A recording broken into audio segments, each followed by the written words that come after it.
Okay, we are live. Hello and good evening, world. I am Mark French, president of the Pantheonic Index, and I get to have fun and hang out with our director of all South African operations. This is our first episode of a segment that we call Empire Karaoke. We have created a financial frequency model, which we have been running analysis across many different spectrums. We do not rent out or sell the model. We keep it a trade secret for us. So far, we've been using it for all types of municipal analysis. We have used it for stress testing very large real estate syndications at the $25 million level and above. But today, obviously, the most important consequential thing for the entire globe as a collective species is the Iran war. So we have that is how we're choosing to open the show. So please give me some latitude and forgive me for such a casual look while discussing something so serious. But as you can probably tell from the lighting, it is getting on very, very late in the evening for me, and it's very, very middle of the night or morning for Mokai. So I am going to let him introduce himself. Hi, Mark, and hi to everyone who will be watching. And we are here. It's 3 a.m. for me, right? Yeah. And you're right. What we're about to discuss is very important, and people should forgive our very casual look. And I'm Mokai Malope. I'm in South Africa right now, and I'm the director of Pantheonic Cloud ZA. And yeah, like Mark said, we have been using a financial model to analyze what's been happening around us. Like we just want to see what is, because this whole time we've not been seeing what is. We've been looking at, focusing on news. We look on news, they say this, but then when you start analyzing what's really going on, we start seeing a different picture. So welcome to the show. Let's look at the picture together. Yeah, that's exactly right. So this is actually the third version that Mokai created, correcting some important errors from version 2 by tweaking the math and adding an additional section. So this is actually our third version, and we have about a half a dozen other supporting documents. Some may end up on the website, like this version 3, but version 3, the one that we're going to be giving away to all of you this evening, is the most up-to-date and the most cohesive and dense version thus far. So because you are basically the inventor and creator of this version, Mokai, do you want to do the open? Do you want to take section 1? I think you should introduce the model. Okay, and got then it. I'll introduce what we've been doing with it. Okay, certainly. So, so this is what we call the version history and the evidentiary record. So this was a framework that was waiting for evidence. We have 8 cost vectors, analytical projections from the confirmed burn rate data. There is an original contribution. If I remember correctly, it is section 10C that is Mokai's completely independent contribution to this version. The counter architecture acceleration argument, the cost striking stage 3 after the operation was already started, the evidence arriving. So the 8 vectors then became 10.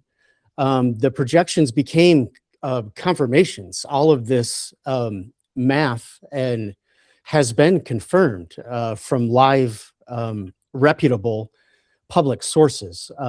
One of the factors that is going to be become relevant is Deutsche Bank doing its first release round of the Panda bond. That has been added. The Russia windfall has been priced. There's an infrastructure damage map named facility by facility, basically a stakeholder mapping, if you like. The ceasefire is analyzed in the Vector 7 live confirmation. And then the evidence is running. And this is thanks to Mokai. He contributed a structural correction, named an unpriced gap, and one entirely new analytical contribution. So this is where we're going to proceed. So V2 and 3, version 1 extrapolated a flat mathematical theory that has since been updated. So here's the executive summary. The 40-day U.S. Israeli conflict with Iran has produced the largest energy supply disruption in the history, pardon me, of the global oil market. So this is the IEA assessment. This coincides with the immediate kinetic cost. They're real, but they represent less than 10% of the actual total conflict costs. So that's really where this is going to head as we continue forward. Right now, the propaganda from the participating states in the war is at a very high level. Obviously, the midterms are coming up in the United States, so it's all politics all the time. So you're getting George Bush Jr. style, messaging from the mission accomplished Abraham Lincoln deck, if you like. So, and we understand that.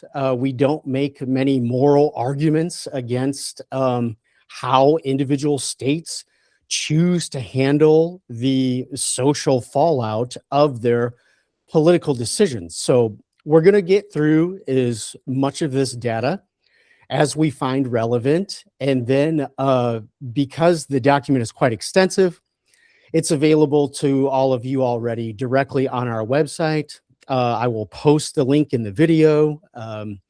We also have corresponding articles on Substack. So you don't have to listen to us read all of these numbers. We'll be able to go through them along with you, and then we will riff from there. So, the original set of metrics are pre-strike buildup that cost about 630 million. The first 100 hours calculated at 3.7 billion. Day 16, 12 billion. Implied day 40 operational spend, 30 to 40 billion. This was corrected from version 1. The Tomahawk missiles fired, this is another Mokai specific calculation, is over 850. It's more than any campaign in U.S. history. These cost $2 to $3.5 million each. The targets struck at this point are nearing at or slightly above or below 15,000. Pentagon supplemental request, 200 billion. This is transmitted by the White House. It's not yet been approved. Being a citizen in the United States and born and raised here, I would be shocked if it wasn't. Fiscal year 2026 base Pentagon budget was already over 800 billion. 2027 FY, again, projected at 1.5. National debt as of March 18th, 2026 was over 39 trillion and growing very quickly. The interest on the debt as a percentage of the budget was around 17% already. This is the fastest growing line item in the federal budget. Credit rating downgrades, all three agencies, S&P, Fitch, and Moody's have all downgraded the United States' bond structures.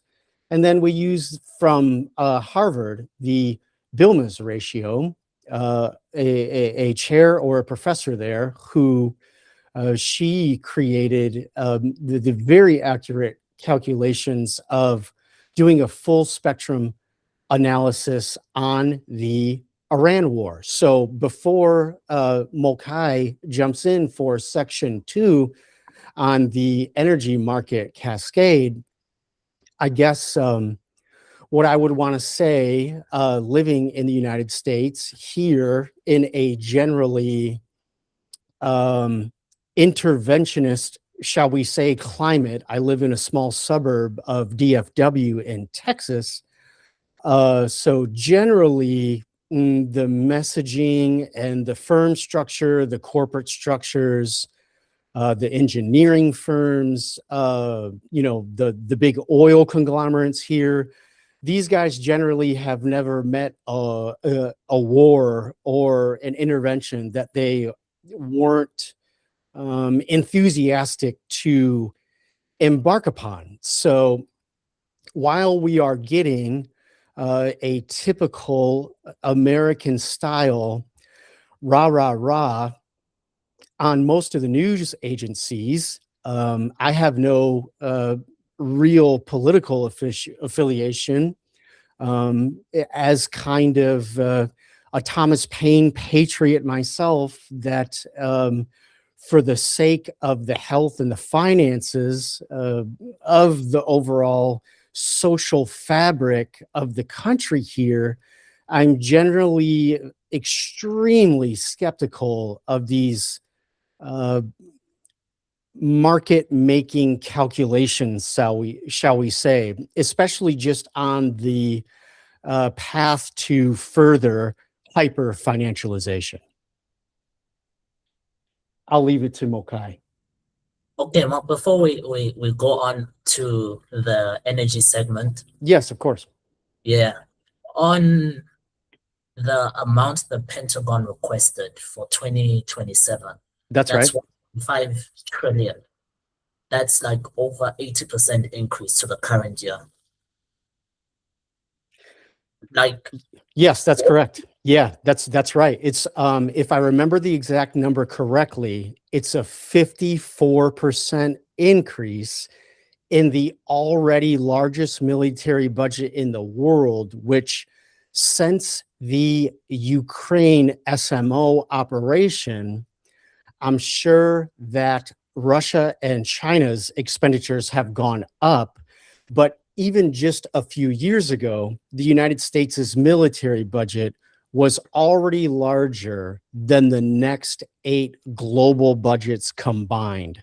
So I'm sure it's either still larger than the next 6 budgets combined. It's somewhere in that neighborhood, but it is a 54% increase on top of the largest military budget in human history. That's right. Yeah. And, whenever we're watching the news, because when nations are at war, Mm-hmm. they can't say the real things, even though citizens or whatever would like to know what's happening. But if governments were to just speak about everything that's happening, that's just giving another side some information they're not supposed to have. So if we're rational, we can assume that we don't know about everything that they're telling us. We don't know if it's accurate or if they're trying to maintain, don't panic, we're winning, don't panic, we're defending, and Sure. that sort of thing. But when it comes to the amount of money spent, there's always an implication of some sort. Like if you have an over 50%, you're requesting over 50% in your military budget for next financial year, of which already this current financial year, it's overspending. It implies something. Yes. Yes, over 50%. What do you want to do over 50% with that money? What are you planning to do? Sure. Yeah, especially when you have no one to defend against. Yeah, so to add an American flavor to a couple of points that you just made. So I will start on the propaganda manufacturing consent side. So I did not seriously pay much attention to the actual geopolitics and implications of Pentagon spending until 9/11. That was really my first foray. I was either at Citigroup at that time, or I started there shortly after. But the real purpose, the real implications for me were personal. I come from a military family. Every single one of my uncles, my father, my little brother's dad, my mom's second husband, the guy that actually raised me, Big Dan, also military. My father and my dad went to Vietnam. The reason that 2001 was a very real turning point for me, as far as the political implications of these engagements, was as soon as my little sister graduated high school, she was a nuclear engineer that was helping to power the Abraham Lincoln aircraft carrier during the second Iraq war engagement, where Bush the younger, gave his mission accomplished speech from. That was her aircraft carrier. She was one of the nuclear engineers on that ship. So with her participating in that, she was in the Navy for 6 years. And then because of the market implications in the what were at the time called REITs and the derivative functions of what I was participating in on the financial side, that is when those two things became deeply integrated to me. My only real foray genuinely into American politics prior was because I'm a really big fan of Mark Twain. So I was aware of Stephen Kinzer's work around Manifest Destiny and Mark Twain's essays on what we did to the Philippines and extending Manifest Destiny beyond Puerto Rico, Cuba, and Hawaii. So this is kind of coming to a head. I mean, I've been dealing with this now basically since 9/11, just increase after increase after increase, intervention after intervention after intervention. So with my grandfather being stationed at Pearl Harbor, with some of my uncles and both my dads being in Vietnam, now my little sister's in Iraqi freedom or whatever that one was called. And then I believe it was, Iraq, 16 years, Afghanistan, 20 years, just to give it back to the Taliban. And then now here we are again. There's a book called The Iraq-Iran Oil Wars that I would suggest to everyone, that lays out pretty plainly this level of market making that we've participated in constantly in West Asia, as most Americans, call it the Middle East. Well, why is it the Middle East? I think the British and the fiefdoms, the family monarchies that they've put in place over the last 150 years there to create these oil markets that pour into the petrodollar, which allowed all of this debt spending and hyper financialization, all of that Western money going to New York and Washington and the city of London, and this, Black Rock type hyper financialized big bank structure that we have going on. That's really where my curiosity stems from within this work. Okay. Like the way we laid out these expenditures here. Mm-hmm. Yes, just when a person is just going to open uh, and see the amount without reading a lot. You already see the posture of uh, I would say it's sort of like attacking, you know? Mhm. It's like this is like the first layer, the first vector.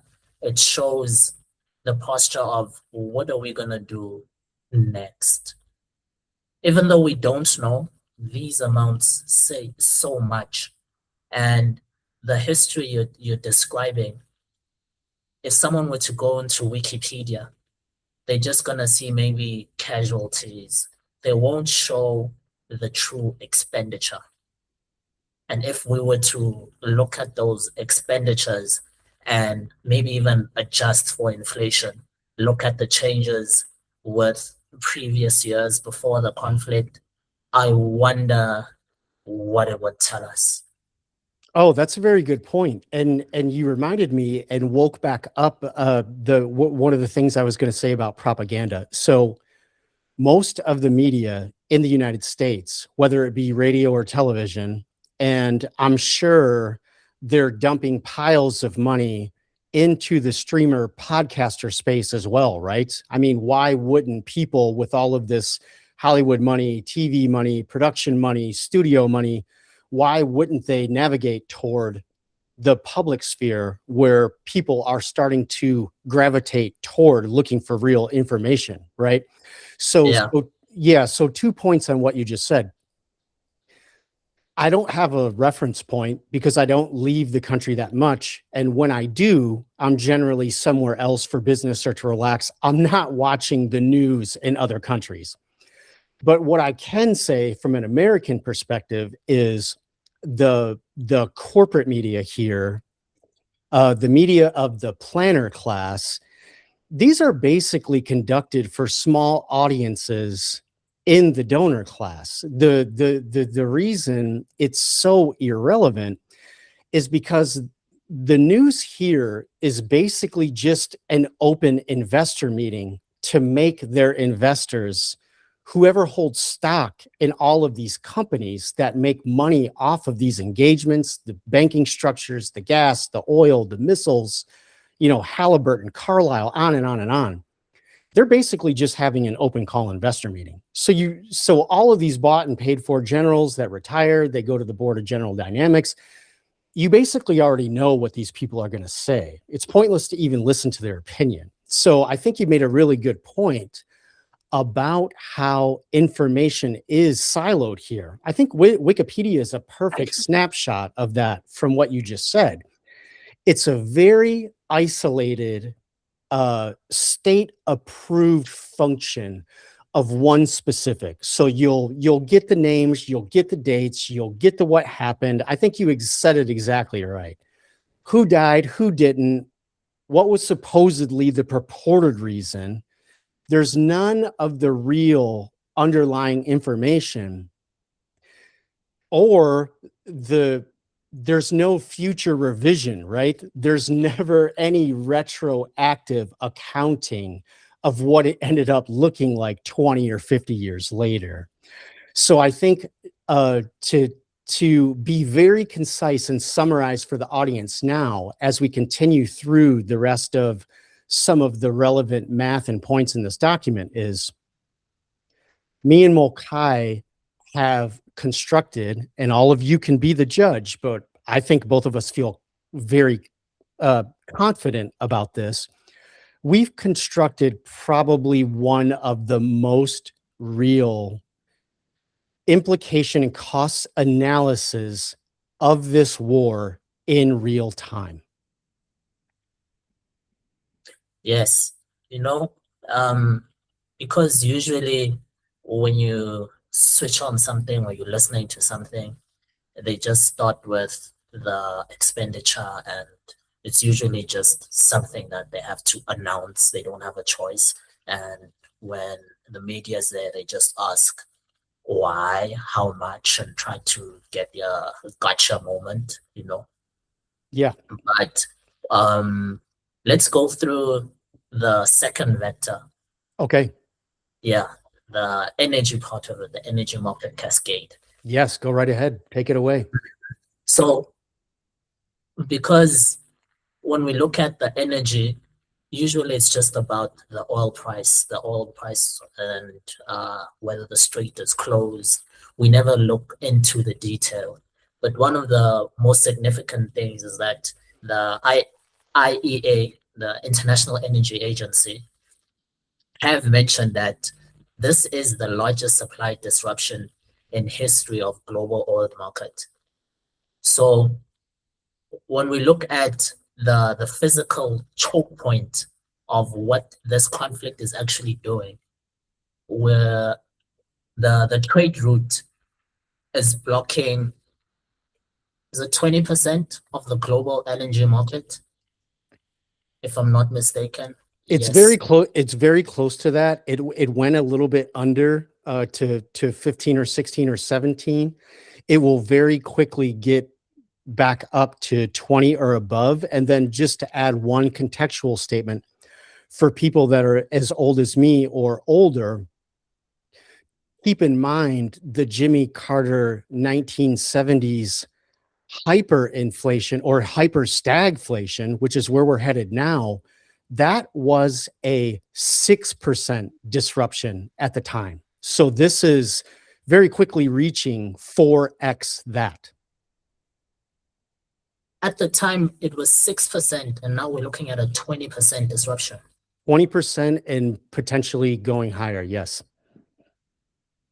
Okay. And another metric we're looking at is before the conflict at the Strait of Hormuz, there was 20 million barrels of oil per day.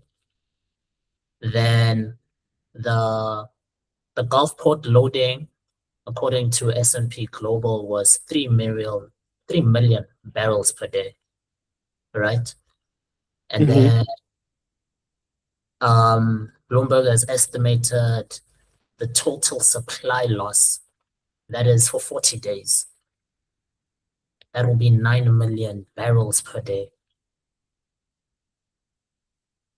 And then alternative bypass capacity is way less. I mean, we're talking about less than half, 3.5 to 5.5 million barrels per day. So there's no alternative to the Strait of Hormuz.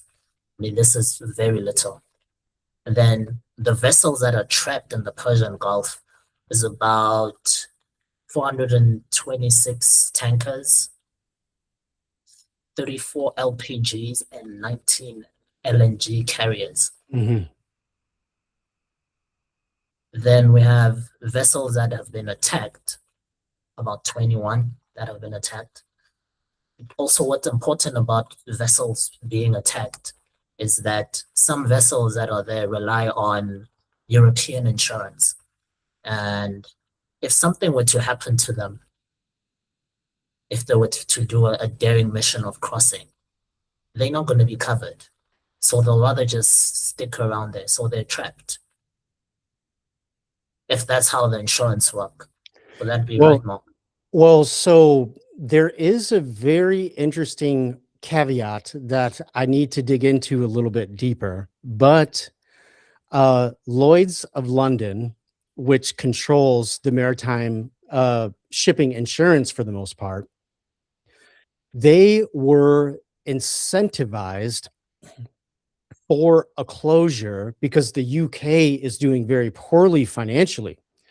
So them getting an absolute explosion in insurance rates benefits them directly. So I think that's an interesting caveat here. When it comes to the human costs, and I think this is what the really strong attempt to get the strait currently clear, I think that's what this 2-week ceasefire is really all about. Everybody is incentivized to keep the markets as stable as possible for as long as possible because they're well aware of the time bomb they've created, whether they are willing to discuss it publicly or not. So there's the real human implications of thousands of guys. I don't remember the exact number of crew on each boat. I would imagine it's around 40 or so. But you have all of these guys trapped on these boats now, for 41 days, 41 and a half or whatever. So not just getting the guys back home and out of there, but to release all of that flow. And then if you're on one of the LNG tankers, I mean, you're on a floating bomb. If that gets struck, that the implications of that are massive. So, um, when they talk about ceasefire, it's always, they don't mention what happens behind. So what you just explained, I think it's very significant. I see also we have the Iran selective access policy, and several countries are using it. And also they are charging 2 million, like a toll gate of some sort. And this was not happening before. Right. And if they can do this during wartime, they can surely do it during peacetime as well. Sure.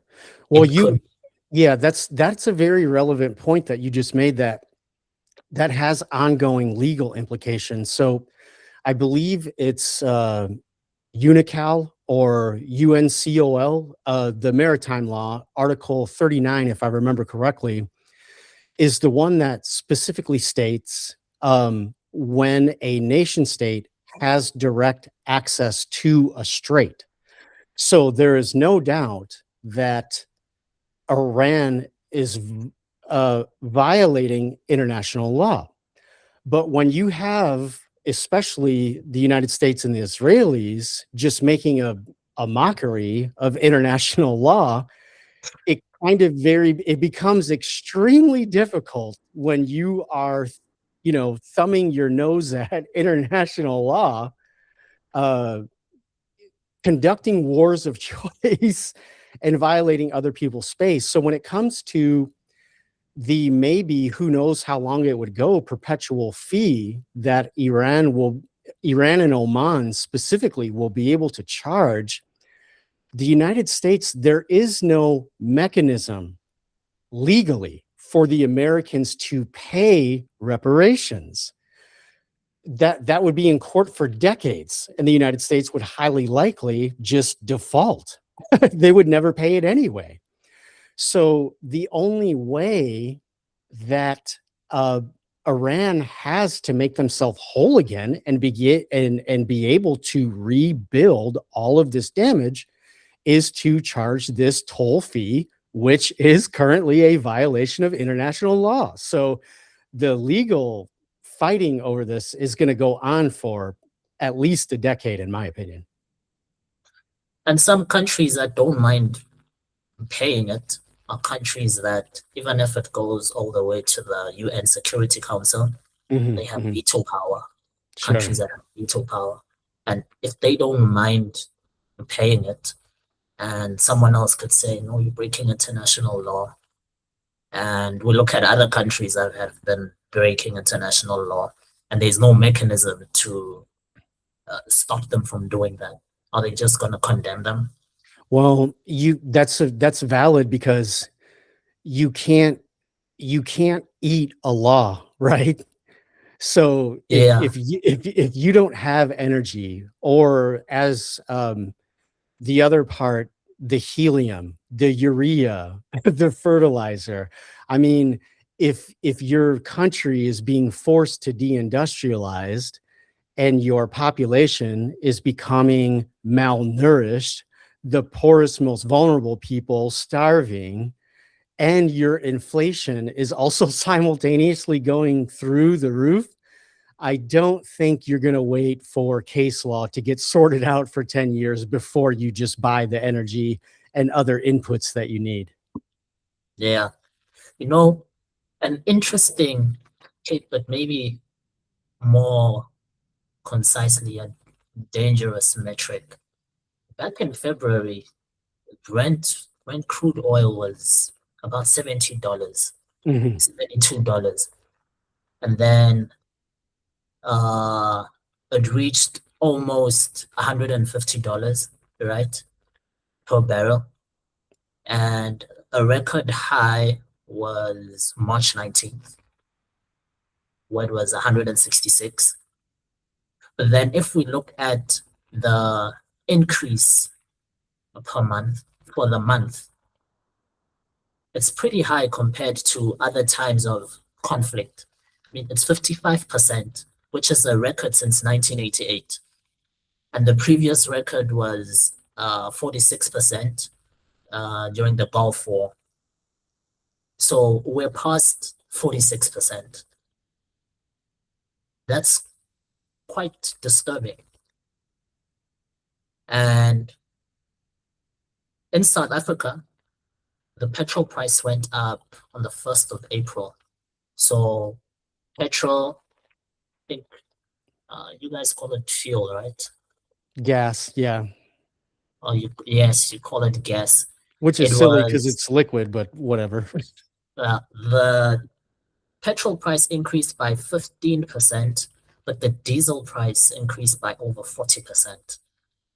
And trucks that deliver things that we eat use diesel. They don't use petrol. So Sure. sure, we can say if you're using petrol, you are gonna be spending 15% more.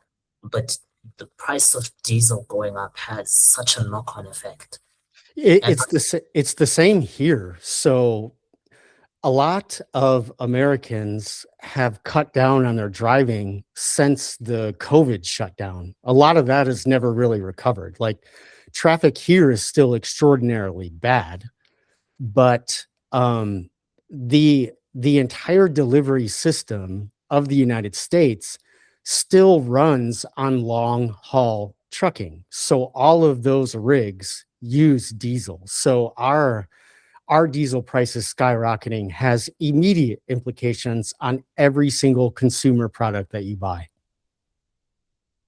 so $4 for per gallon for gas, that's considered, like for me to translate gallons to liters is a bit tricky. But Mhm. when you're saying $4 per gallon, is it alarming or does it go there sometimes?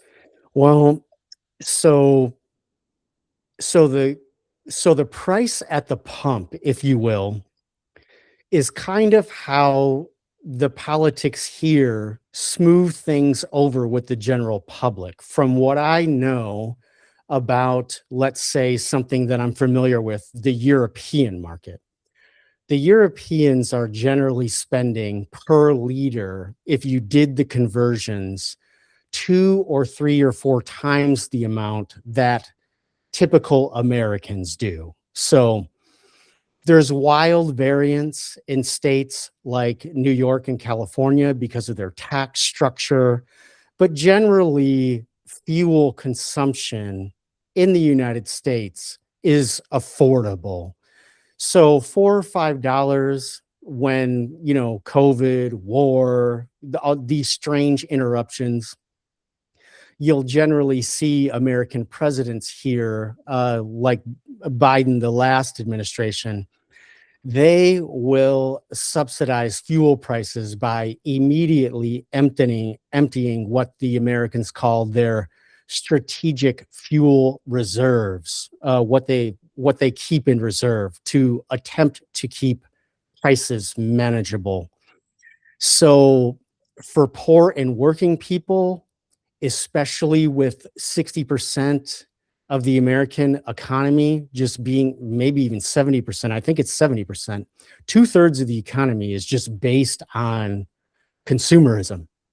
And there's a lot of people, we've switched to a service economy, what they call a gig economy.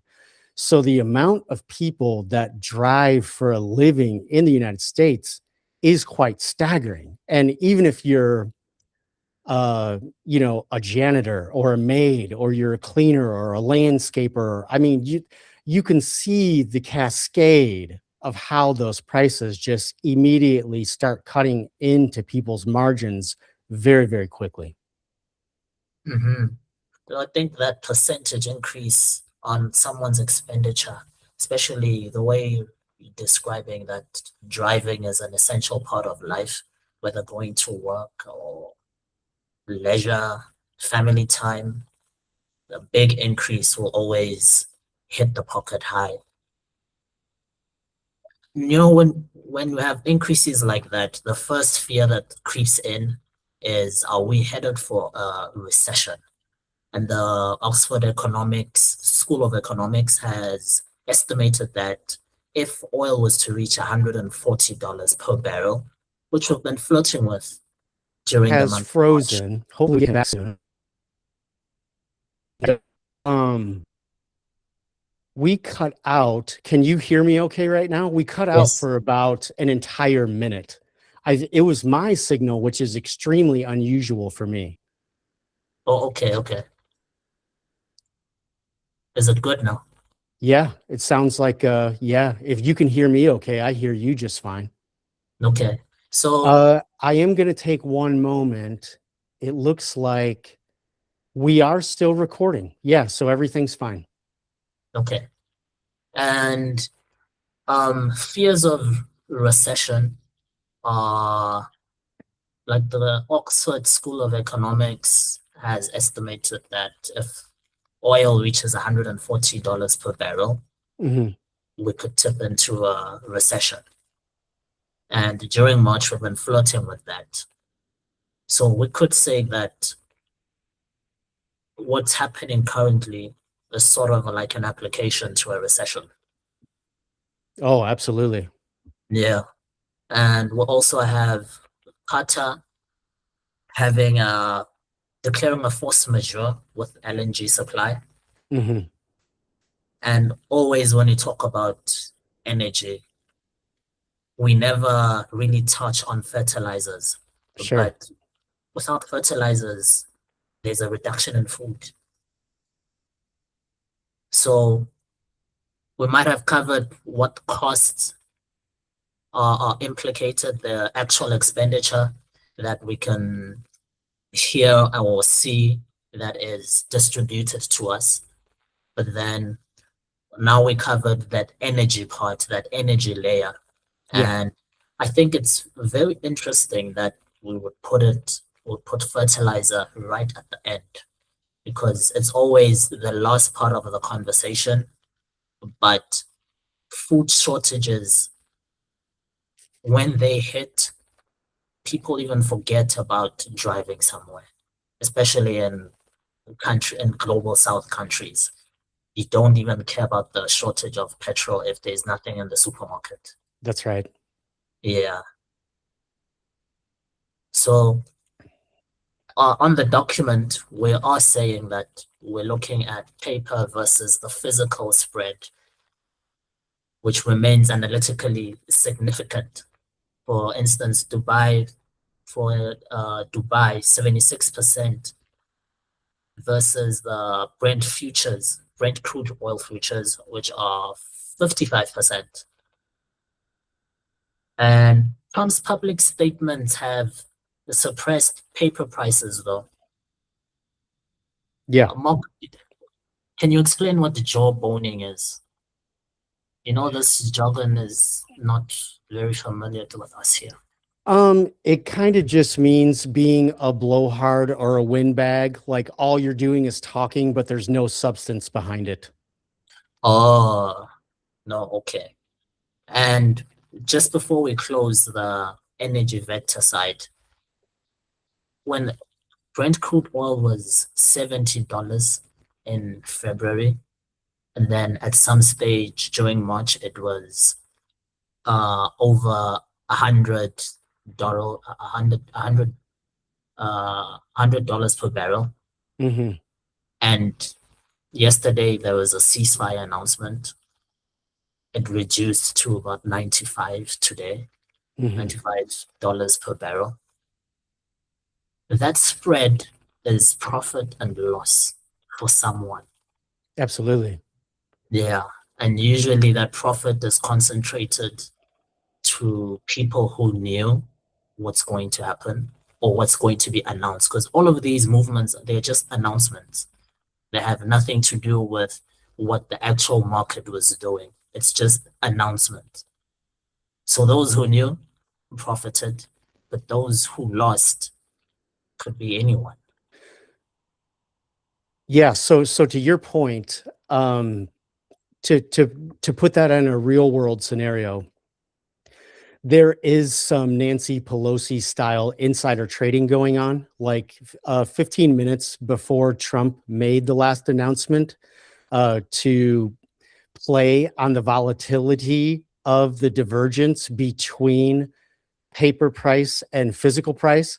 Someone 15 minutes before the public announcement to national media, someone placed a short play in the paper market for $51 million and made $174 million. So I don't care how good of a trader you are, there is a level of kleptocracy happening within the market volatility. They are playing the volatility. There are so many people getting rich from these wild swings of announcements virtually on a daily basis. Here would call it witchcraft. Yeah, exactly. That's right. Well, I mean, I think when we released the first real financial frequency model analysis, when we released the convergence to the public, that was well before this engagement started. And we were already seeing blow up scenarios of the debt, the bond structures, de-dollarization. We called this a long time ago. So as we get into the third section, or the infrastructure damage map, once again, for the audience, we're going to start to breeze through these sections. All of this data, the line by line, all of you have been given complete and total access to it. We'll leave the link in the comments section. The full analysis is already up on the website. It's up on our Substack. All of you will have access to all of this. But just to give you some idea of the level of detail and specificity of how these cascades go, we have all the math and data from Ras Laffan Industrial City, Ras Tanura Refinery in Saudi, and forgive my pronunciations here. I did not bone up on my Arabic before we started filming. The Rolls Refinery, that's one of the world's largest. So, and we place categorical vectors on all of these. So for anyone interested, go to the full article and you will see every single facility, infrastructure, everything that has been damaged thus far. South Pars, and we gave very specific timeline calculations on how long it's going to take from the moment that rebuilding even starts happening. And some of these things are going to be years, and some of them are unknown. There's only 3 global turbine manufacturers right now. They already had a 2 to 4 year backlog before this engagement even started. So you can see this inflation and cascade of how much things are going to cost and how long it's going to take from the moment these things are even attempted to begin getting repaired. So I will summarize the section with Rosted Energy. The $25 billion estimate issued on March 25th, that was day 25 of the engagement. 12 additional days of strikes followed, including Kuwait, the Kuwait April 5 barrage, and the continued UAE Bahrain strikes. 25 billion is the confirmed floor, not even the ceiling. The total damage assessment remains incomplete. Do you want to go ahead with section 4, reconstruction and timeline costs? And you can handle it in any way that you see fit. Whatever jumps out at you, whatever you think is relevant. I'll start with that first one, with the reconstruction timeline, the right side repair cost, the one that you just mentioned, that the minimum is 25 billion. And if it says, if it takes, the timeline was unknown, right? We don't know how long it'll take, but we know how much it would cost for That's right. now. For And this now. is a cost for now. Yeah, the cost is only going to escalate. That's right. Yeah, the cost is only, it will probably escalate because they have to do it now. It's not like before. If there is a certain cost that you have to maintain, you can go out and procure the best prices. Mhm. This is now, whoever's gonna be doing the repairs, you can price a premium, because this is not gonna come again for whatever duration of time Sure. in this particular place. That's right. Yes. But then the LNG capacity loss in Qatar's Ras Laffan, 17%, that's permanently lost. So this is something similar to what happened with the pipeline in Germany. All of that gas is lost, That's right. and that's 12.8 million tons that they produce per annum, and we lost 17% for this year. Wow.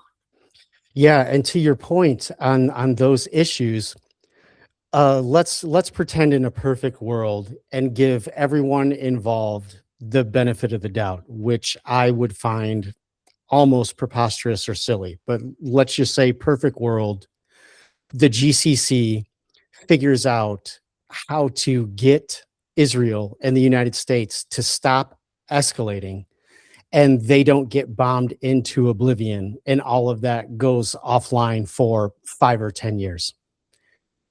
And let's say that the GCC figures out how to um, not lose their desalination and completely crumble as the mirage societies that they are. So that to say, London, New York, and Washington, along with the sovereign wealth funds and the cash reserves of all the GCC countries combined. Let's say that they have a great wall built between them and whatever ends up happening with the BRICS and further east. So Iran, Russia, China, and everybody else that's going to be on that side of the engagement. Where are all the engineers and skilled labor going to come from? Those costs are going to skyrocket. You can't just start cranking engineers out of a cabbage patch. It doesn't work like that. Yeah. And before this conflict, the world was still recovering from the COVID pandemic, that Mhm. crisis then. And steel prices have not recovered to pre-pandemic levels. And now they're up 13%. Then also aluminium prices. I know you call it aluminum. I can't do that. It's Yeah, weird. it's difficult. It is weird. Yeah. Aluminium prices up 23%. There's a shortage of labor. And while there's a shortage of labor, there's also people being killed. Yeah. And already we have a construction labor shortage.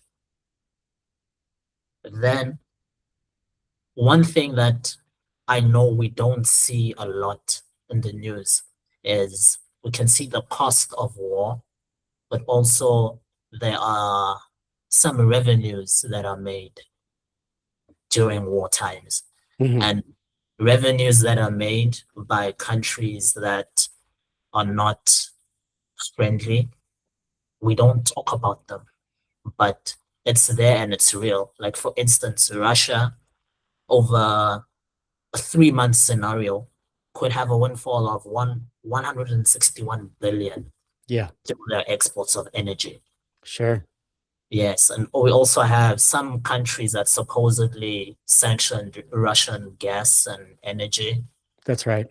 since the beginning of this war have, even if they don't say it publicly, we now know that they're also buying Russian oil for Mhm. whatever reasons that they have.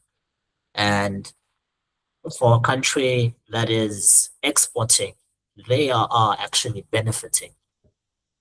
So we also wonder about keeping this war going could be beneficial for concentrated um, individuals or concentrated institutions on different sides of the world spectrum, either the Sure. East, the West, or the global South. Yeah, absolutely. Yeah. And with the damage that's happening in the Middle East, we know that there will be no reparations. The probability of having reparations from the US or Israel is zero, because that would be a political disaster for the That's country, that's right. for both countries, yes.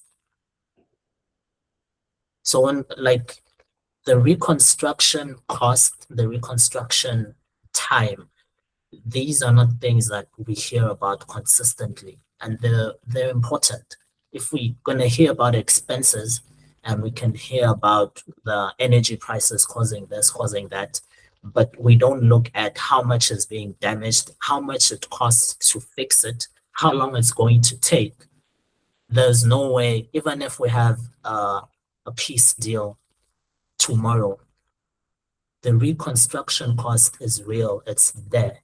Production won't just start all like automatically to pre-conflict levels where we have energy flowing properly.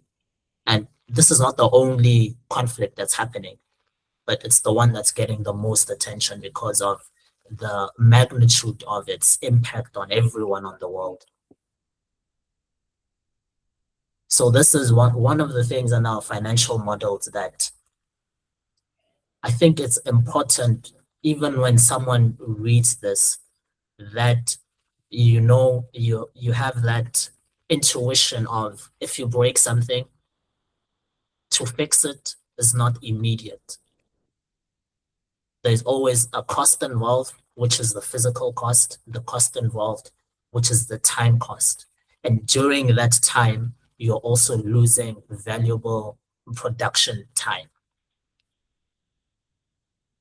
Absolutely. Yeah. You want to look at the financial architecture stress. Okay, so because we'll have the link up for everyone, this is the financial architecture stress. This is section 5, and I will breeze through these line items, and I would encourage everyone to see the data and numbers that are attached to this. U.S. Treasuries are not behaving as a safe haven asset. The conventional geopolitical crisis response, flight to treasuries, yield compression has been inverted. Treasuries are selling off because the war is inflationary, not deflationary. So, and at some point, we will get massive deflation because prices will be so high that it eliminates purchasing power from all poor and working, anybody below the upper middle class, basically in the United States. Even the upper middle class is going to have their assets and finances squeezed. So the line items here are 10-year Treasury yield, pre-conflict, the peak, 2-year Treasury yield movement, 30-year mortgage rates. The global bond value loss as of March has already been $2.5 trillion. It's the biggest monthly loss in 3 years. 2, 5, 7-year Treasury auctions. These all drew very weak demands. Yields are forced higher than expected. The Treasury has to roll over 10 trillion this year. JP Morgan yield sensitivity. Each 300 billion in foreign Treasury divestment equals 33 billion basis points rather on yields. BlackRock HPS Corporate Lending Fund, that's 26 billion. They capped at 5% despite a normal 9.3% redemption request. So they're already limiting what their own clients can withdraw. Apollo did the same thing. The numbers are there. Blackstone, their B-Cred facility, including Blue Owl, there's confirmed withdrawal pressure there at their early stage gates. The software exposure in private credit right now is massive on all of this magnificent 7 data center AI boom build out.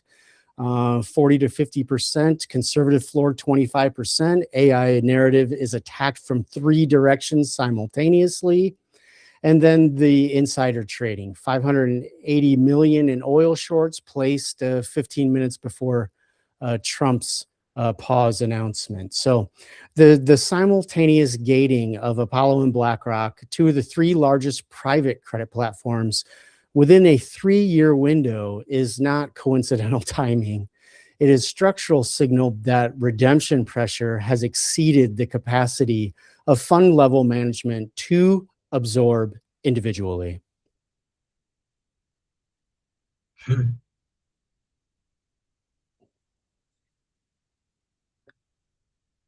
Mark, when we look at the 10-year Treasury yield, Mhm. which is its highest in 8 months, Yeah.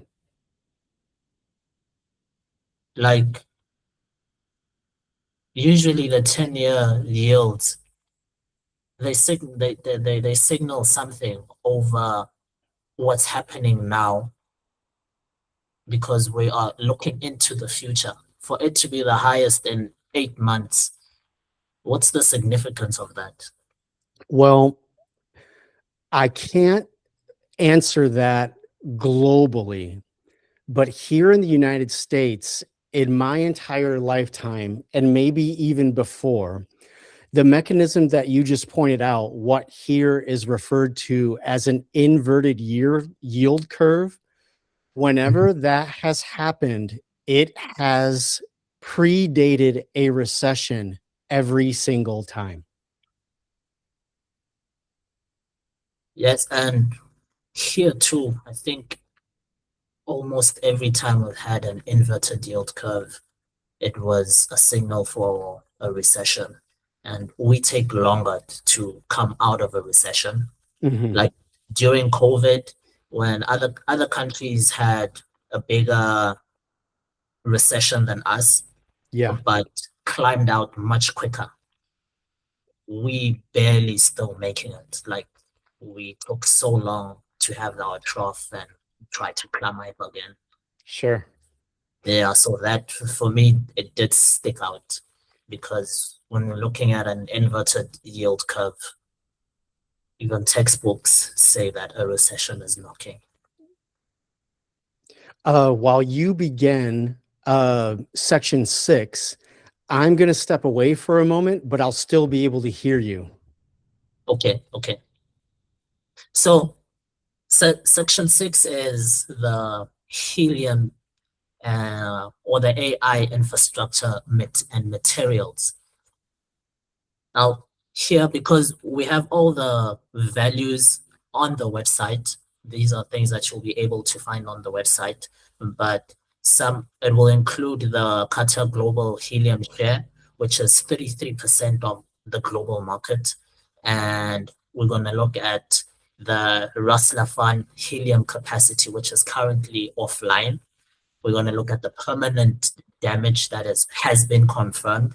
Then we'll look at what this affects in terms of production. And we're going to look specifically at South Korea's helium dependency from Qatar Remember, South Korea have your Samsung and your SK Hynix directly exposed. So if 65% of the helium supply to South Korea is dependent on Qatar, we can only we can start imagining and even estimating the production pressure that companies in South Korea are going to feel. Then we're also going to look at the liquid helium buffer before the boil off. Right now, on March, okay, we started the clock on March 2nd. Yes, it will be March 2nd. And that makes it right now 37 days. And in 45 days, it would cause a force majeure if we reach 45 days. And then we'll also look at we're going to look at spot price movements. We're going to look at the price ceiling in a 90-day scenario, the AI investments that are threatened, the Seoul semiconductor materials that we've been monitoring, bromine, and the Gulf sulfur supply disruption. Then we also have the fertilizers, the price of fertilizers. So we have all the amounts they'll be up on the website so you can see them. We also gave some references of where you can find some of the estimates. It's not things that have been thumbs up. So when we're looking at helium, Mark, this is not something we usually hear about. And you'll find people saying that our computers are getting expensive. And things that have to do with AI infrastructure, data centers. And helium never makes the news. Mhm. Why is that? Because Well, this will have yes, such a knock-on effect on everything that uses AI infrastructure, which is pretty much the base of everything right now. sure. So a few years ago, I'm sure it was probably part of the COVID downturn, but there was already significant helium shortages here in the United States. Like people were, you know, upset that they couldn't get their kids birthday balloons. Like you couldn't, normally little kids here in the United States, there's balloons everywhere on their birthday. So that's the first time that helium became a very obvious thing to me. So you could imagine the helium is used in semiconductor manufacture.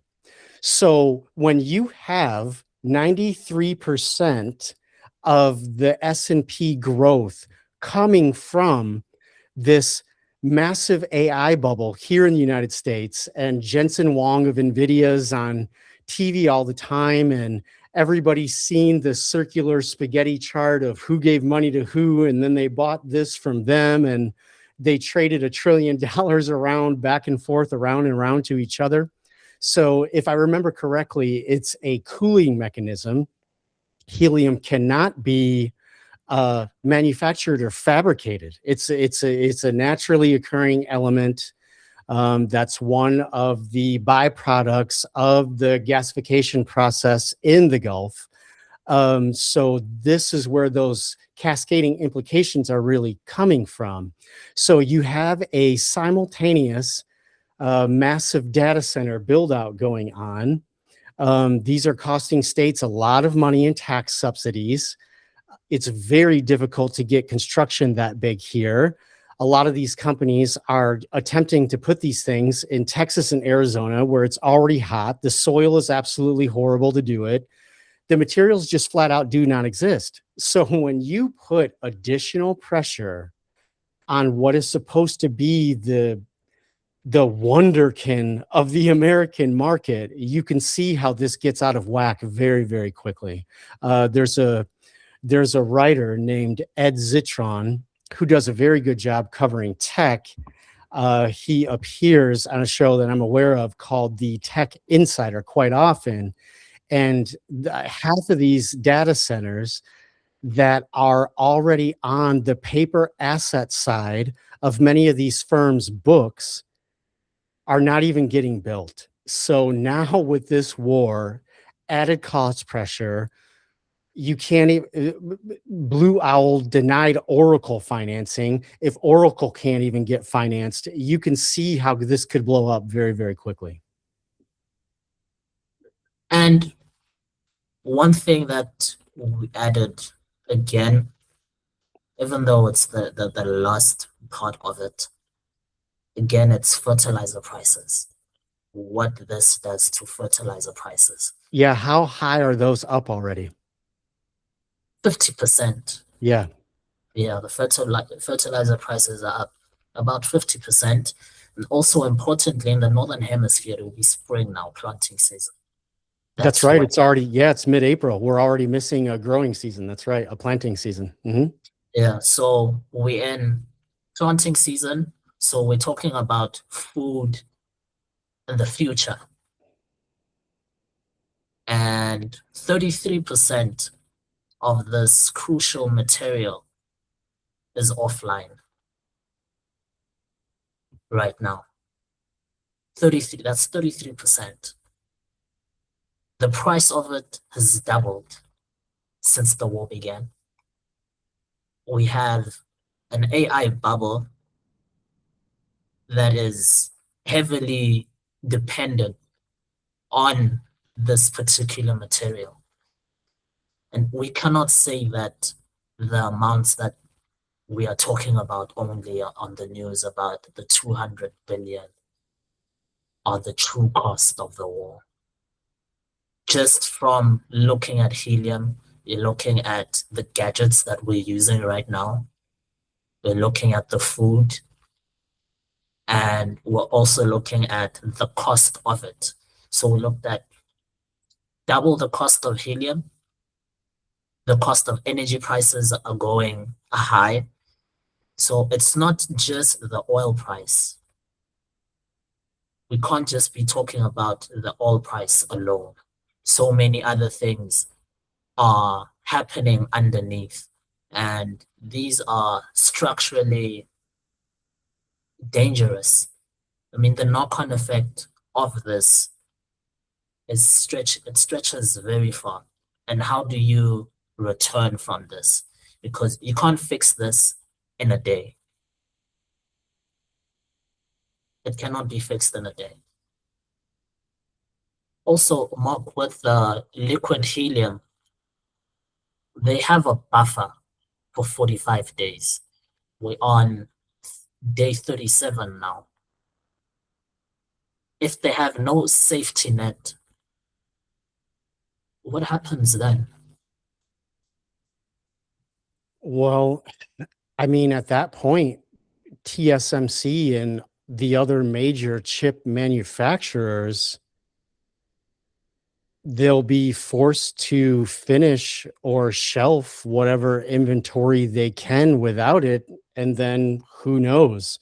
The other strange thing about that situation is the data centers, the new Blackwell chip, these, and there's one already above Blackwell that's due for release soon. These things deteriorate within like 3 years. So everybody's purchased these chips that are supposed to go in data centers that haven't even been built yet. So you're going to have a chip sitting there shelved, collecting dust for 2, 3, 4, maybe 5 years. Who knows? And then as soon as you actually install it and begin to use it, you're due to replace it again 36 months later. I mean, this is just magic unicorn leprechaun math that it just doesn't work. No, I think this part of the model, it's true that helium is critical. I mean, without helium, you can't make advanced chips, and advanced chips are what the world relies on right now. It's what keeps stocks going up. And there's been talk about the AI bubble popping. I think this is something like you were saying that you just knew helium, that it's something that you blow into balloons. Helium it's that balloon here. That's right. Yeah. And this was actually popping it. It's Yeah, not, it could. it could, yes. It's not the market popping itself. It's the world popping it. Like we could say we have a pin and we're doing it ourselves. Yeah, that's exactly right. I'm going to go ahead and jump into section 7 to continue the points that you just highlighted. This continues the financial cascade. So section 7 is the GCC Sovereign Wealth Fund distribution. The GCC sovereign wealth funds are not passive institutional investors. They are active, directional, and politically coordinated capital blocks. They have become the primary liquidity providers for global equity, private credit, real estate, and tech markets. Their distribution is a plumbing problem. So the GCC and SWF combined have assets under management of over 5 trillion. The oil 5 core, if you like, have 3.5 trillion respectively. Their 2025 combined deployment was between 119 and 127 billion. It's 43% of all state investment globally. 2025 US allocations were 132 billion. It's 47% of all state investor capital into the US markets are coming from these GCC sovereign wealth funds. The Saudi PIF, 1.15 trillion, 80% deployed domestically. Vision 2030 is dependent on Aramco revenues that are now offline. The ADIA, 1.1 to 1.19 trillion, 100% is global diversification. It's co-invested with Apollo, Blackstone, and BlackRock. So you can see how that cascades. The QIA, 580 billion, Ras Laffan is offline, 20 billion annual revenue loss. This creates SWF contribution pressure. The KIA, 1 trillion, 90% overseas. Reviews include possible investment pledge reversals. So these are funds that have already been put on the books of Western financial firms that could now come off. The current posture is all 3 Gulf states are formally reviewing investment deployment. This is their way to pressure trying to save their assets and infrastructure. Divestments and reversals are under consideration. And then the co-investment overlap. GCC funds co-invested with Blackstone, BlackRock, Apollo in vehicles are now gating. Same capital, both withdrawing and gating. So you can quickly see the pressure that's building. The co-investment overlap is the structural insight here. The GCC funds, now frozen in defensive posture, were previously co-investors in the same private credit and private equity vehicles that are now gating redemptions. This is not 2 separate stress events. It's the same event. It is one compounding event expressed simultaneously across 2 different asset classes. Okay, let me go into the demolition company model. Then we'll just, I want to ask you something so that we can clear it up just after this part. Okay. From section 6. And this is section 7, where we look at the reverse military Keynesian architecture. Because when you look at it realistically, you can see that the US does profit from the demolition. It borrows to execute it. and it pays nothing for the damage. And some of the metrics that we're gonna use, they're all up they'll be up on the website.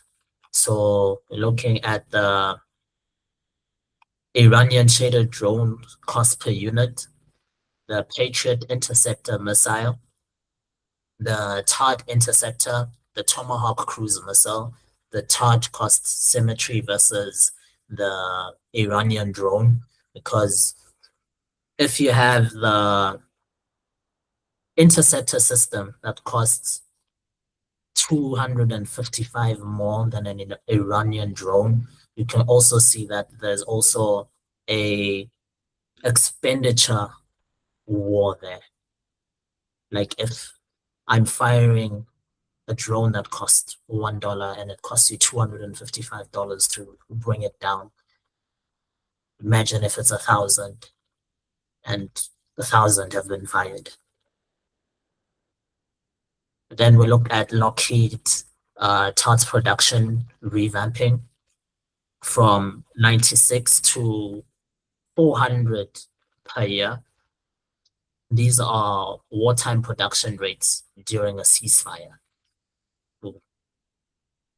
Then we look at the RTX stock performances for 1 year. A stock performing 49%.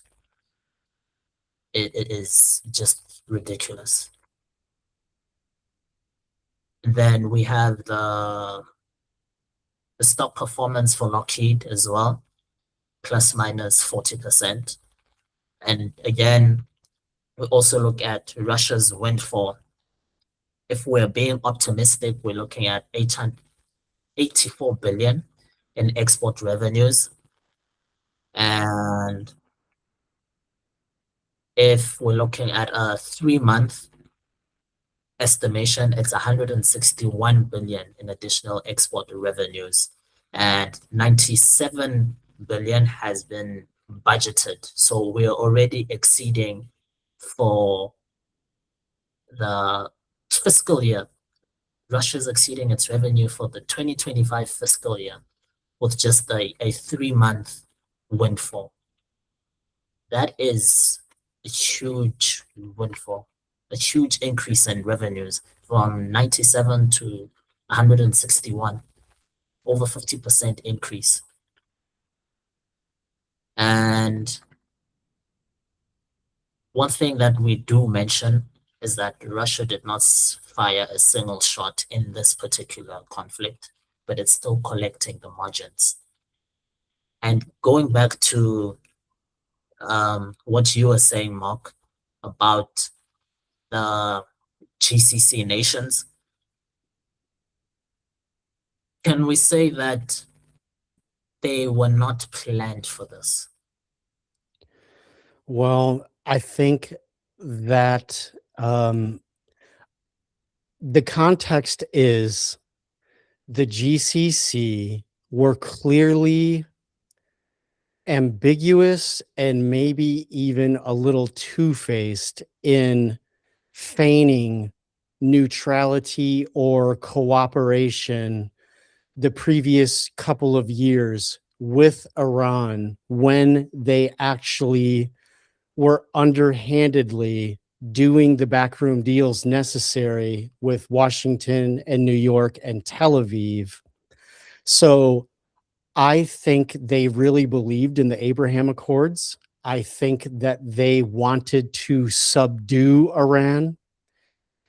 I think that they had the might and power to make this a typical American blitzkrieg shock and awe engagement. I think they assumed that Iran would fall pretty quickly and that this would not become an issue. So I do not think that they anticipated being struck in a serious manner. I do think that that caught them off guard. This part reminded me of the saying, is it Henry Kissinger? Mhm. saying that being the enemy of the United States is dangerous. The most Being dangerous a thing you can friend, do, yeah, is yeah, worse. Yeah. yeah, it's fatal. Yeah, that's right. You nailed it. Uh-huh. Yeah, that's what came to mind when our this part came to me. Absolutely. Yeah, Yeah, you hit that on the head. yeah, and can we go to vector 9? Yeah, Vector 9 is You want to counter touch anything? architecture. Yeah, the counter architecture acceleration and de-dollarization. So an additional compounding pressure here is 6 days into the war, Deutsche Bank issued the largest panda bond by a foreign bank in history. I think it was about 550 billion. Simultaneously, their research department published a note telling clients this conflict could be remembered as a key catalyst for erosion in petrodollar dominance and the beginning of the petro yuan. The research note is the analysis. The Panda bond is the hedge. Deutsche Bank acted on its own conclusion. So the categories we cover here are the 5.5 billion in renminbi. It's the largest by a foreign bank ever for the Panda bond purchase.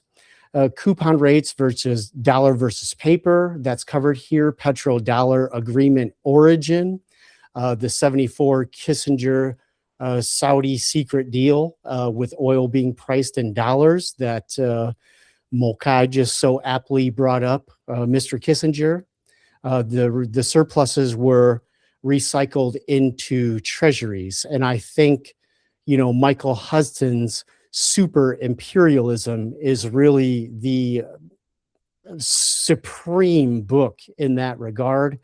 This covers Saudi Arabia's formal renewal. It was not renewed. It was allowed to lapse in June 2024. Saudi Arabia, the Enbridge membership was confirmed. This is China's CBDC, cross-border payment infrastructure that the Bank of International Settlements created but decided not to participate in, becoming pretty obvious why now.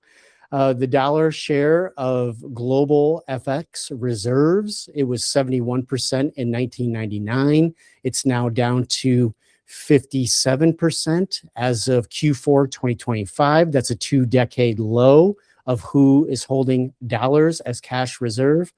China's USD Treasury holdings are down 40% of FX reserves from 2010, is less than 1% in 2025. Russia's USD central bank holdings, everybody knows about the frozen assets. It was 383 billion in January 22. It's down already to 130 billion in late 23. JP Morgan yield sensitivity.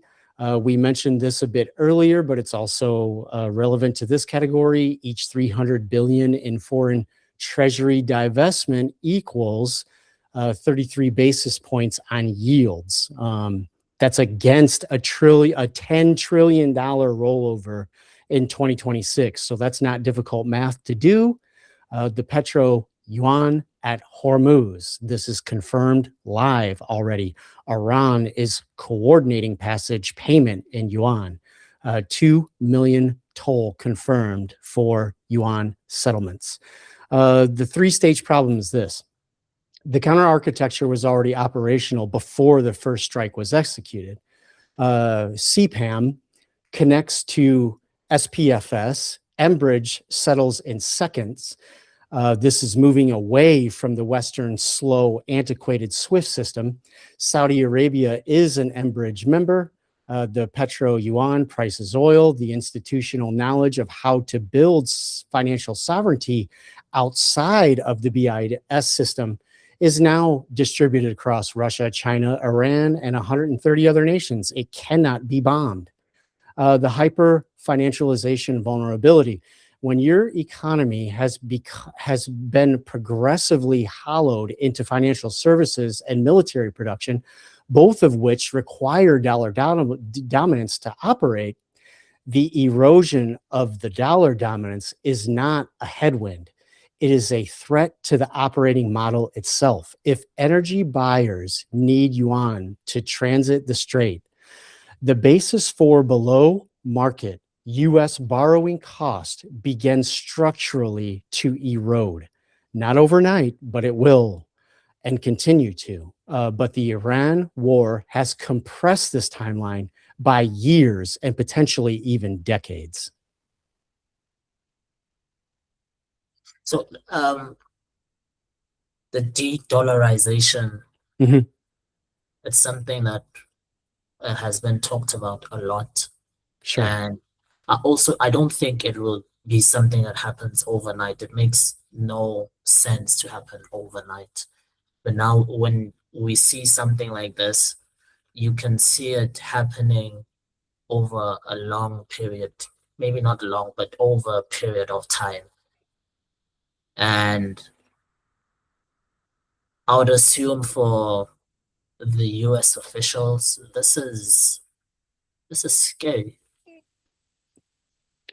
Well, it's kind of the reason that they're going full force now, right? It's the reason that they're lashing out. It's the reason that they sanctioned 2/3 of the planet to threaten people and use and weaponize the dollar and use it as a cudgel, right?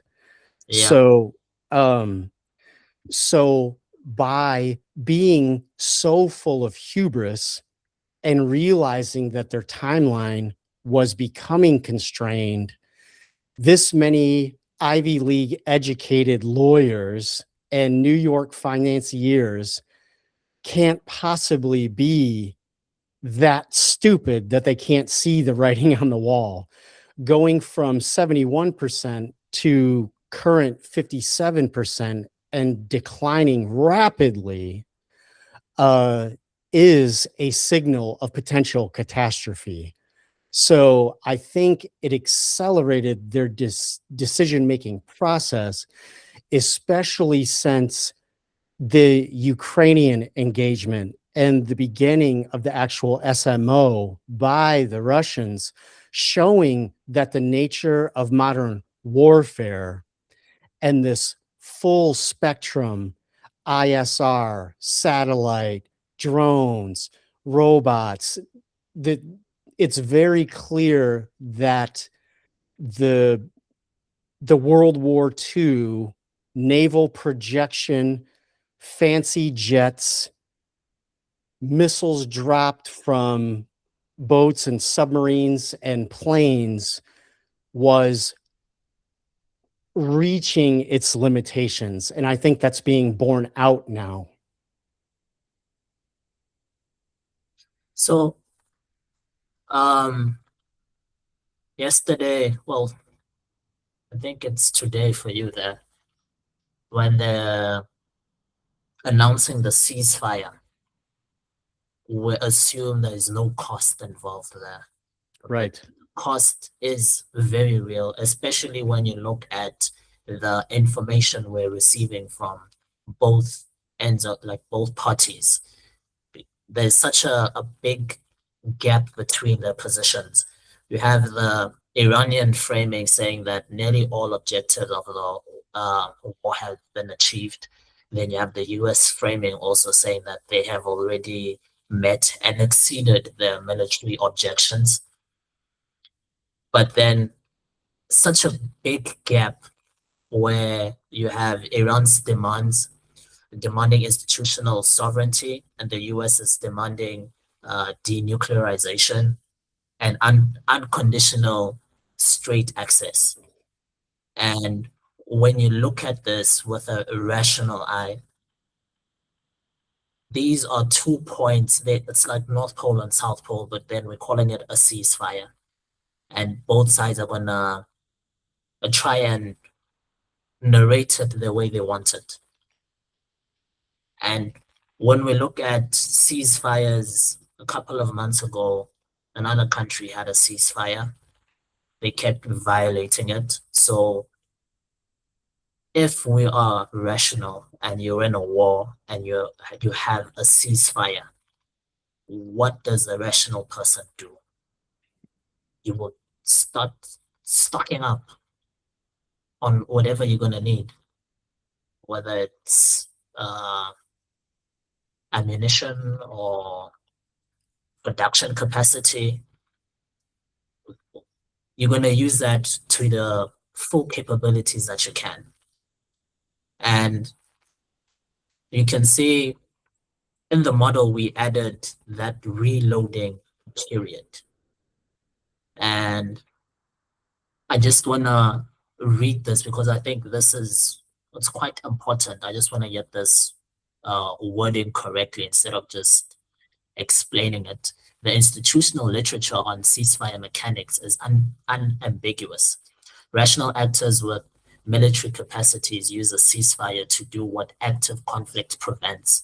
They restock ammunition, they reposition forces, they repair what is repairable, they reassess targeting intelligence, they increase production capacity for weapon systems, and the conflict reveals this is the most effective way.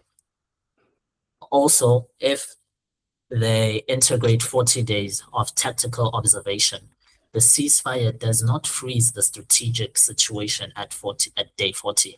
It allows both parties to use the pause. So it's both parties saying, let's pause. And a pause does not necessarily mean that things don't get fired. We know that. And if someone violates the ceasefire, there's no international police that's going to come in and enforce it. No one is going to enforce the ceasefire. So it's just their word against someone else's word. And if we remember, it's a week ago where the U.S. administration was saying they are talking with people. And this is a new regime. But when I listen to news conferences, no one is asking, who exactly were you talking to last week? Is it the same people that you have a ceasefire with this week? Because the ones that saying you have a ceasefire with this week say they never talked to you last week. So, and the ceasefire agreement, you can see that they are on opposite ends, and there is a cost involved there. Certainly. You have your munition replenishment. 850 tomahawks were fired, and this is the highest ever, right? Yeah. In such a short period of time, 850 missiles that cost 2.9 million. Yeah. We also have the Iranian repositioning, where we don't know how much it's going to cost them to reposition, and the capacity to keep producing ammunition, defense mechanisms, whatever that goes, the logistics that go into defending and attacking, that's all costly. And it's happening underneath. It's not something that we can see whenever you turn on the news or whenever you read a newspaper. And one thing that Mark, you also mentioned from the German bank with the Panda bond using the yuan borrowings. This was about 6 days. It was 6 days ago, right? Yeah. This tells us something about the German bank knows or is predicting something. Sure, absolutely. Well, to your point, there are wider implications here. So knowing Google and YouTube, they may have taken it down, but there's a 2 or 3 hour video that people can probably still find on the Wayback Machine or Rumble or elsewhere.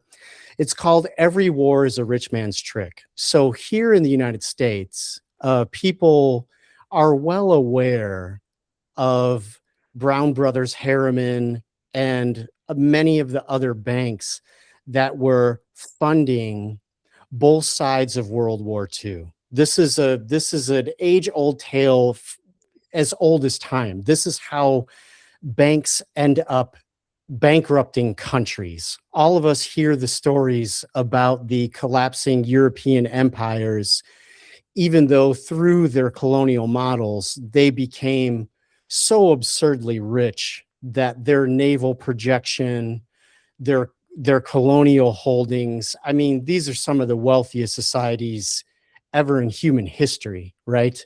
And how do they get bankrupted?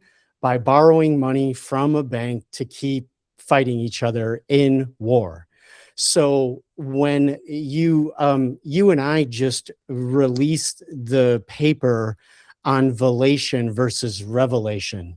So the divergence between the reported economy and what the public is allowed to see, what they're promoted to see, all of the public papers of these institutions that participate, while everybody with half a brain can realize that the shadow banking or the private credit or the CIA drug money or any numerous amount of category, inflated art prices, real estate washing money, the tax havens from the Panama Papers, and on and on. So there is a reported macroeconomy, and then there is also an unreported macroeconomy. The divergence between those things grows. But a lot of these war financing mechanisms, these are stories that are as old as the Medici Bank and the Renaissance. I mean, ever since there's been double book accounting in a Rothschild bank, these types of mechanisms have taken hold in a country like the United States that only has 4.5% of the population of the entire planet, with the 1% and the 0.1% being gilded at the level of Egyptian Pharisees. All of this capital is global. They can pull their money out of any market and put it elsewhere whenever they feel like it. And that's something, when we look at it that way, it can even change the way you look at markets, knowing that only a concentrated group of people or a concentrated institution can make markets swing whichever way they want. They can bankrupt anyone they want. Well, the point that you just made, I think that's one of the most that's one of the most interesting implications for how this plays out going forward over the next 3 to 10 years. Is all of this financial game playing and all of the paper billionaires of the global elite, and especially under the Western financial structures, we're taking real assets, real energy, real food. We're taking real things and making it disappear for who knows how long. So people who have nothing, the middle class in the United States is basically non-existent. I saw a reputable calculation recently that if the poverty level in the United States was calculated in a real way, in a realistic way, in a practical way, under like purchasing.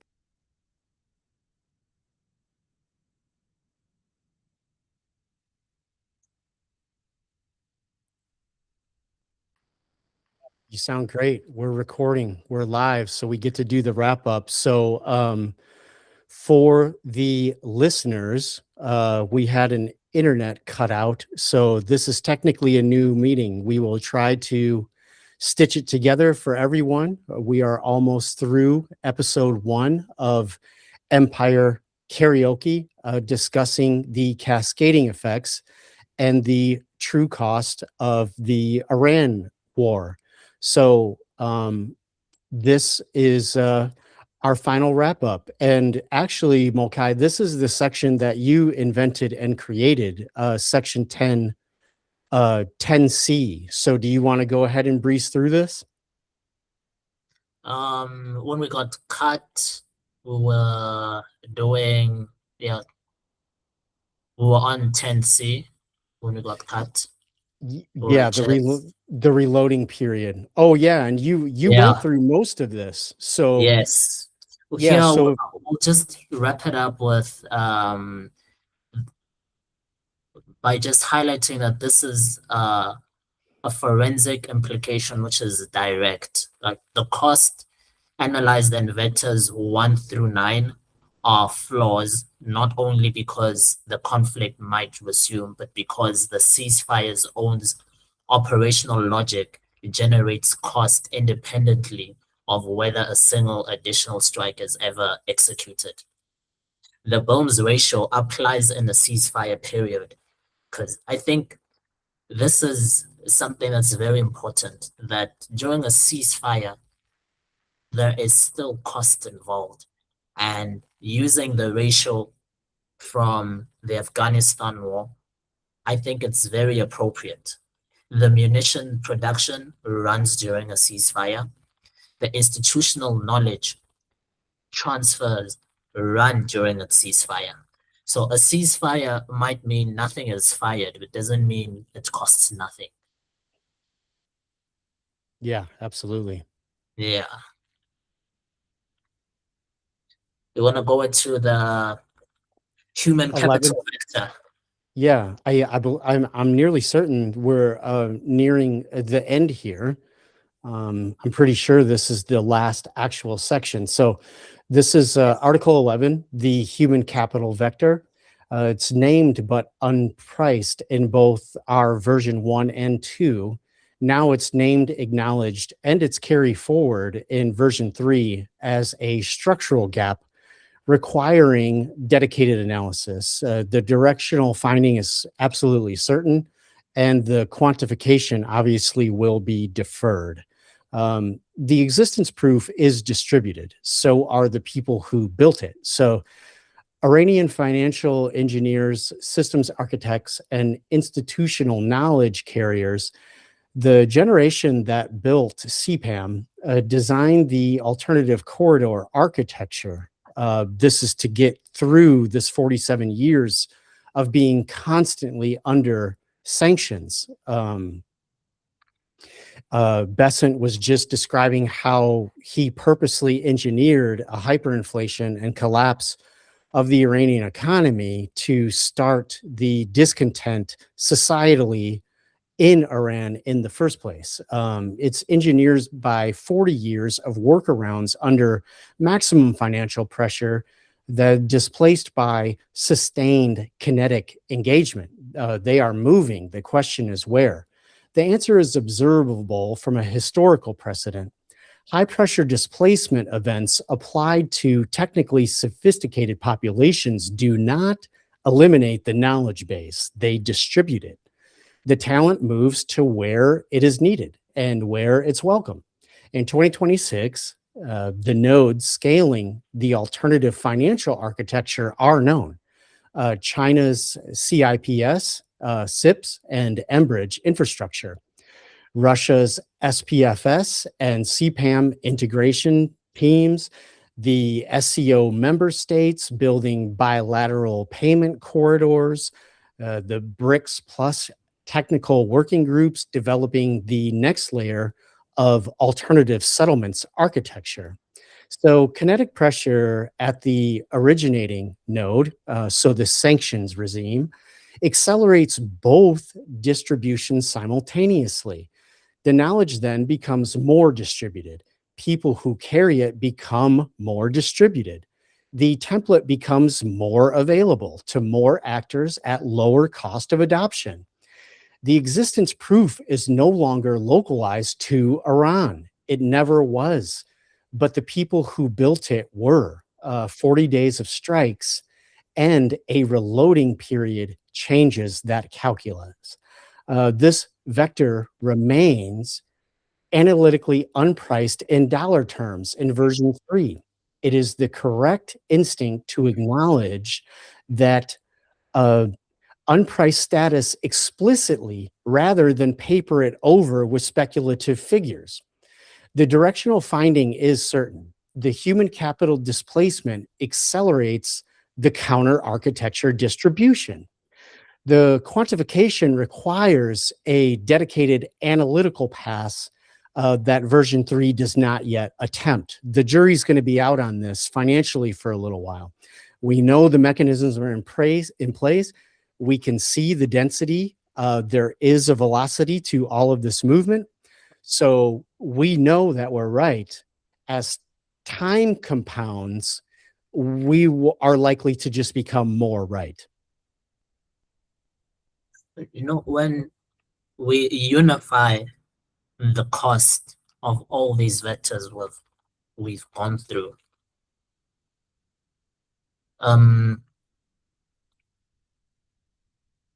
so do you want to take it from the top, or can I go through No, all please go ahead and close us out. Yeah.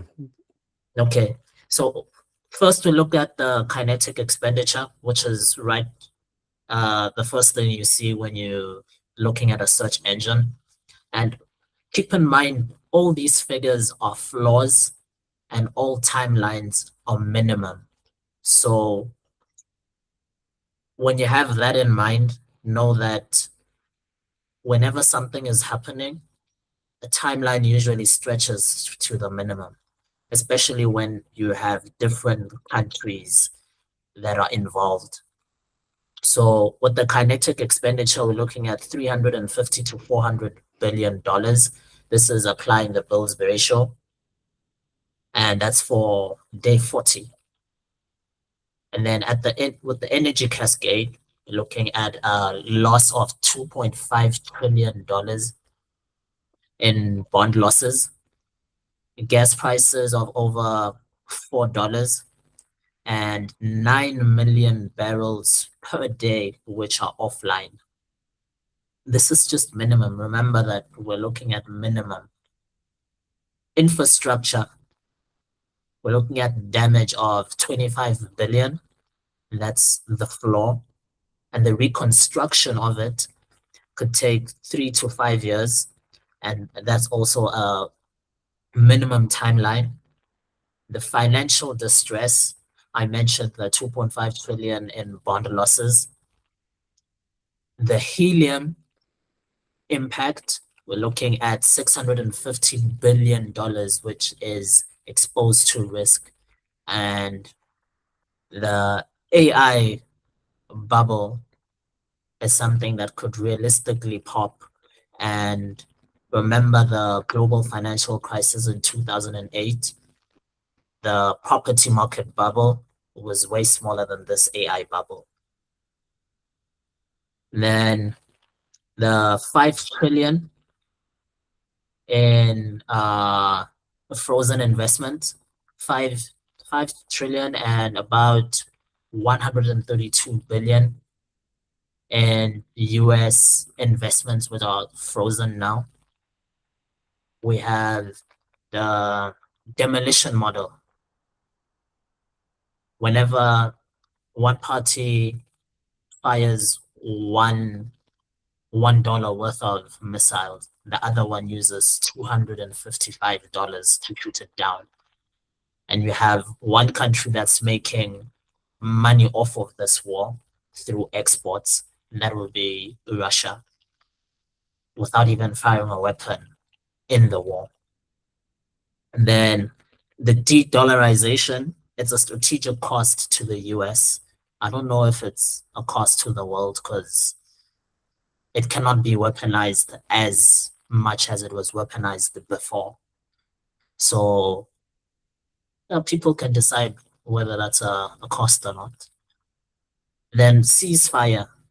We'll be hearing about a ceasefire when you turn on the news tomorrow morning on the 9th of April.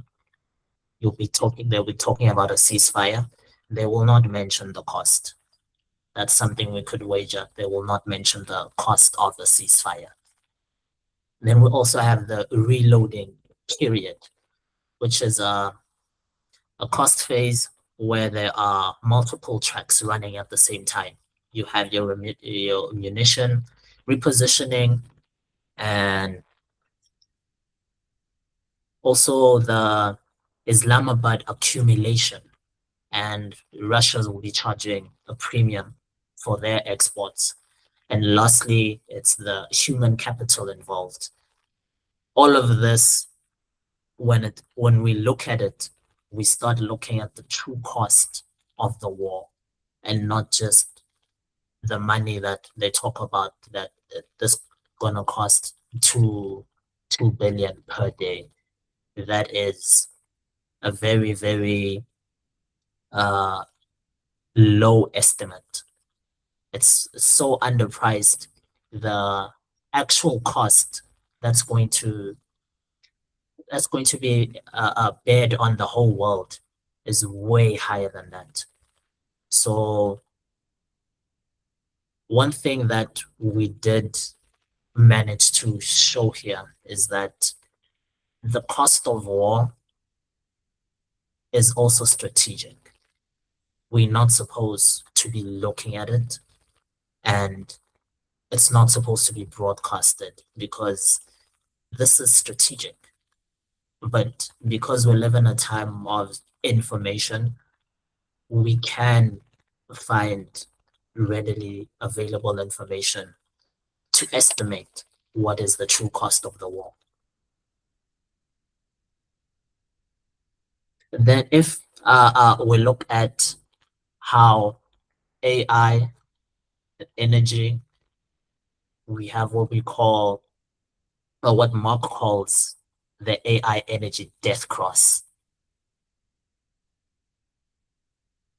I like that because throughout our conversation, Mark, from the very beginning, we isolated energy, we isolated AI, and now when you're unifying them and we're looking at what they're actually doing, we're saying that the GCC countries with their sovereign wealth, and now they are in defensive posture. So a primary liquidity source for AI and tech infrastructure is being withdrawn. So if you have the liquidity being withdrawn and the materials to build it is costing double than what it did a month ago, we're looking at something that's very destructive. They are the private credit gates, where funds 40 to 50% are exposed to software and AI. Then we talked about the helium backlog that it could cause in the semiconductor market. And if we were to reconstruct this back, looking at the reconstruction material traps, the demand lands on the construction market that's already 12%, that has a 12% annualized inflation and a 500,000 structural labor shortage.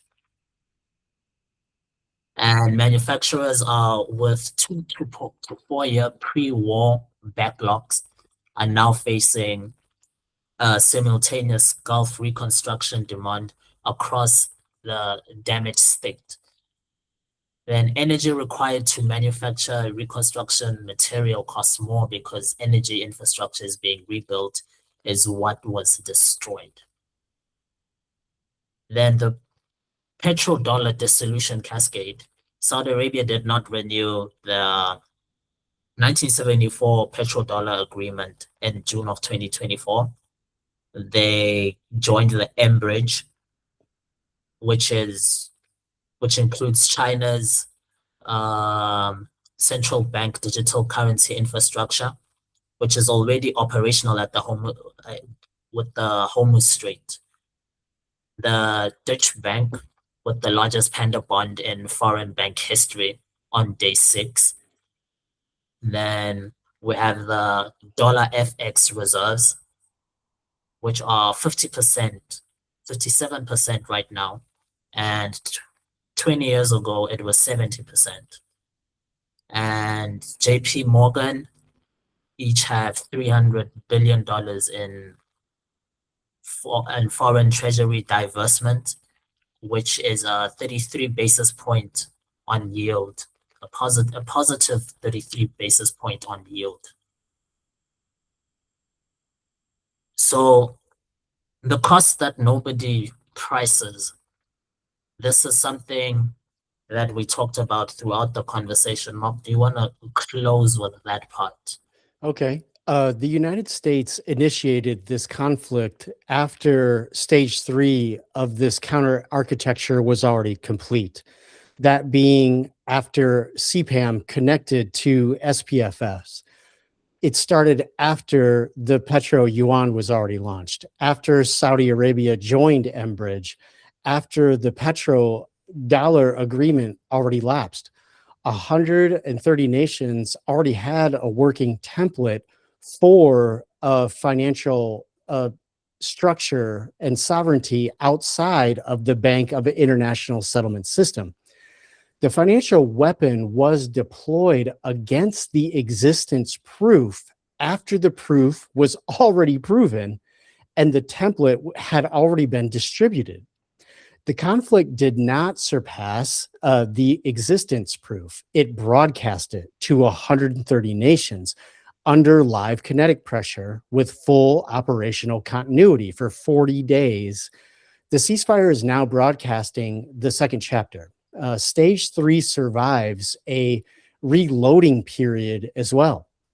Every day, the Islamabad talks run without resolution is another day 130 nations observe the counter architecture operating. The yuan settled straight toll is confirmed. The panda bond arithmetic unchanged. The oil premiums flowing to Moscow. The cost has no dollar figure today. It will have one denominated in petrodollar market share. Treasury auction demand and the speed of the alternative reserve currency adoption on a 10 to 30 year horizon. I would take the shorter end of that. It was locked in before the first Tomahawk missile was fired. The ceasefire has not unlocked it. The reloading period is deepening it. So there we are. This is the derivative W equals W. The derivative of the world is the world itself. That is our work. The ceasefire is part of the cost. The reloading period is part of the cost. The framework that named what would happen before the first Tomahawk was fired is the same framework that names what happens before the strikes. This is the work of me and Mokai, and this has been the conclusion of episode 1 of Empire Karaoke, brought to you by the Pantheonic Index. You have anything to say before we shut it down here? How was your first show? From my side, because we are more analysts than presenters. That's right. Yeah. We're still gonna get the hang of it. Yeah. We're We're normally the wizards behind the curtain. Yes. And now we're peeking, and not just peeking, we're peeking and we're talking. Yeah.